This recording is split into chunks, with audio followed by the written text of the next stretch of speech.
Hi guys, this is Chapter 3, Linear Functions, Lesson 3.3, Rate of Change and Slope.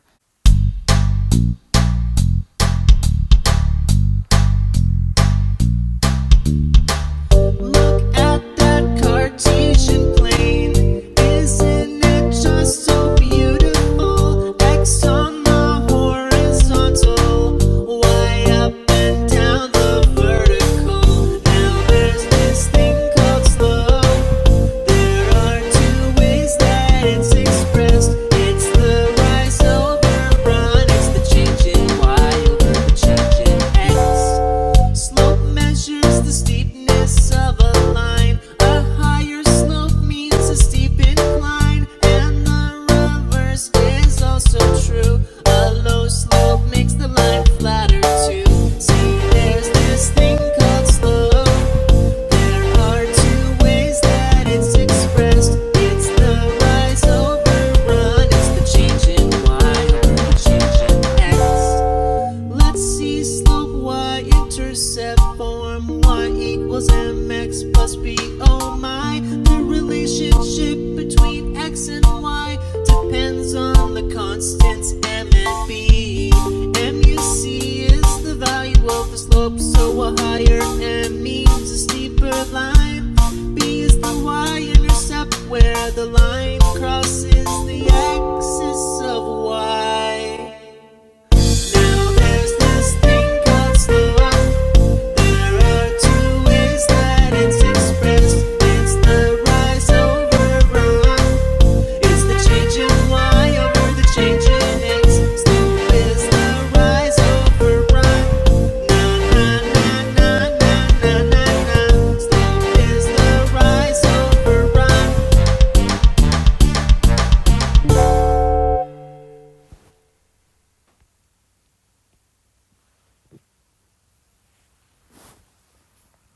All right, I wanted to talk about this in terms of something that we're familiar with, and I wanted you to see how slope is a rate. So sometimes we talk about miles per hour, how fast we're driving our car. We call that mph, or miles per hour. Miles are on the top and hours are on the bottom. And really what's happening is this. Time is going by, right? Hours are going by. And then as the time goes by, we are covering some distance of miles. So if I were to go over to 1 hour here and then look up to where my line, where my dot is, and where my line crosses there, I see I've written a little scale over here that's in 30s. So this would be 60 miles and 1 hour. So, oops, I did this once before. There we go. 60 miles per hour right there. 60 miles per 1 hour. So it's pretty common to talk about that, 60 miles per hour. Okay, so this line is a straight line, which means it's going up at a constant rate. So let's move over here to 2 hours. And let's go up to see where we are on the line. Right here, so there's 60, and then here's 90, and here's 120. So we have 120 miles that we've covered in 2 hours. So if we were to simplify this, notice that it's the same thing as 60 miles per 1 hour. You have the same rate. Okay, so let's move over one more time to 3 hours and come all the way up here. And we'll notice that this is at, if this was 120, this is 150, and this is 180.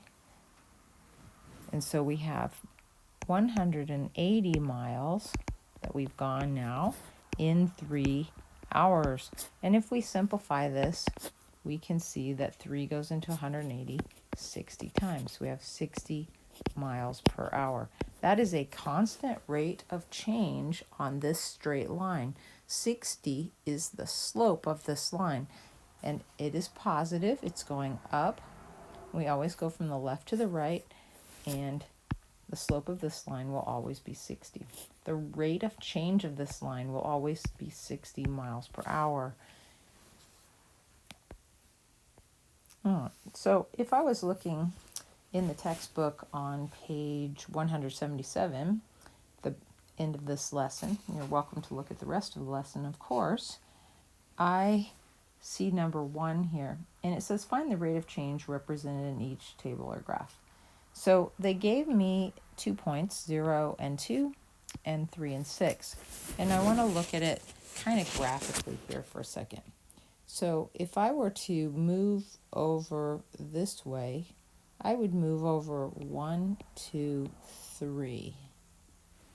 And then if I were to move up from that point, I would go up 1, 2, 3, 4. You see that? So we have a little triangle here. In fact, it's a right triangle. And it has 2 legs, a 3 leg here and a 4 leg here. And we want to talk about what the rate of change is here. And so just like we did miles per hour, we're going to talk about, instead of miles, we're going to talk about the change in y. That little triangle is a sciencey way of writing the word change. And so instead of putting miles, we're going to put y on top. And then instead of saying hours, we're going to put x on the bottom. And so in this case, what we can see is the change that we did for y is the up and down change, and that was 4. And the change we did for x, the across change, was 3. And so we know that the change of this line is going up in a ratio of 4 over 3. It could be 4 miles per 3 hours. That'd be like, I don't know, something pretty slow. But basically, we're just talking about this part of the triangle and how steep does it go up. It goes up 4 over 3. 4 over 3 is called the slope. Okay, so there's another way that we can think about doing these. If you jump down to number 6,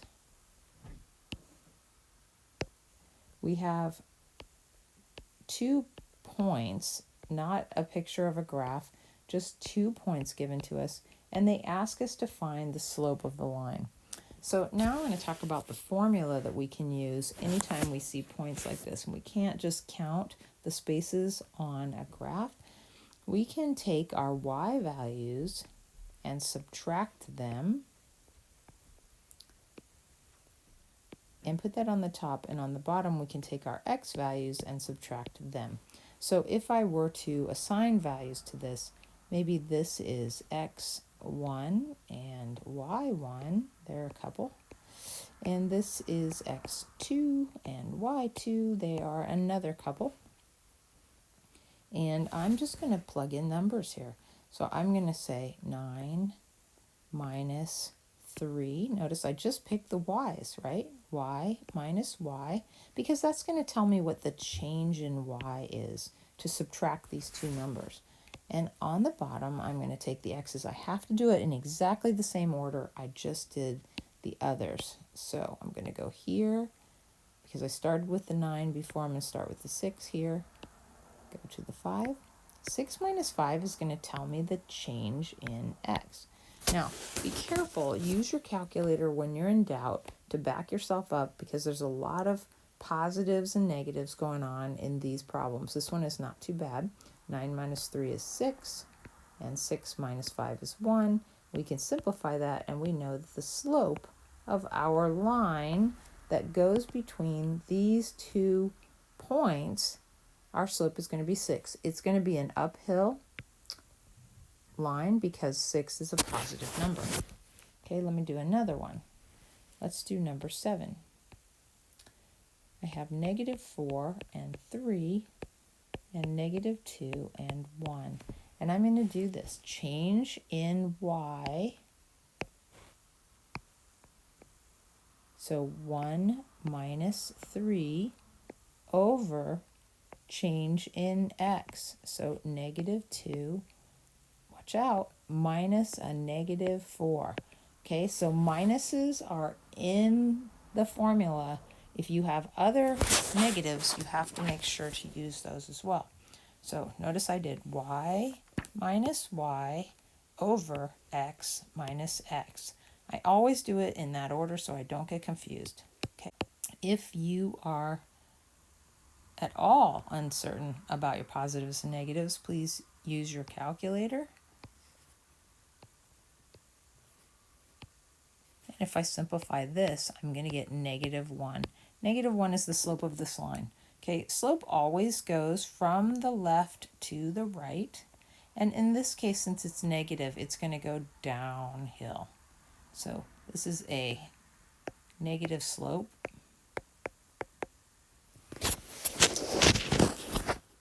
And I just lost my place in my book. Okay. So let's do one more. Let's do number 10. -3 and 7, -3 and 4. Okay, so I can see that my x stays the same. So that's something interesting. In fact, this is going to be a line that has this mini equation that we talked about in the last lessons, and it's going to be a up and down line, straight up and down line. So let's see what happens if we try to find the slope of this. We're going to do y minus y, 4 minus 7 over x minus x. Okay, and when I simplify this, this is what happens. I have -3 over 0. Uh-oh. Whenever we try to divide by 0, we can't. It is undefined. So I like to think about this slope, since we're going to try to divide by 0 and it's going to become undefined. I like to think of it as a sort of like a looking off a vertical cliff. And so we're not skiing down, we're not climbing up. We're just basically going to fall off the vertical cliff, and our future is undefined. And I have some numbers: 5 and 2, 10 and 3, 15 and 4, 20 and 5. And I need to know the rate of change. So I can look at any of these. I actually have a lot more information than I actually need. As long as I'm subtracting y's on the top and x's on the bottom, I can do this pretty much anywhere I want to. So let's do it a couple times. So I can do 5 minus 4 over 20 minus 15. Notice I made them match. So if I choose this one first, then I need to choose the matching one below it. So 5 minus 4 is 1, and 20 minus 15 is 5, and I think my slope is 1/5. But let's do another check just for fun. Hang on. There we go. Let's go from 3 to 2. 3 minus 2 over 10 minus 5. Same slope. Okay, one more check. Let's do something big. Let's do 5 minus 2 over 20 minus 5. 3 over 15, which simplifies to be 1/5. So the slope of this line is 1/5, no matter where you look at it. What did we learn today? We learned that slope is the change in y over the change in x. That there's a formula, y2 minus y1 over x2 minus x1. Write that down right now if you haven't already. That helps us get slope. We know that uphill slope is positive, downhill slope is negative, flat slope is going to be 0, and vertical slope is going to be undefined.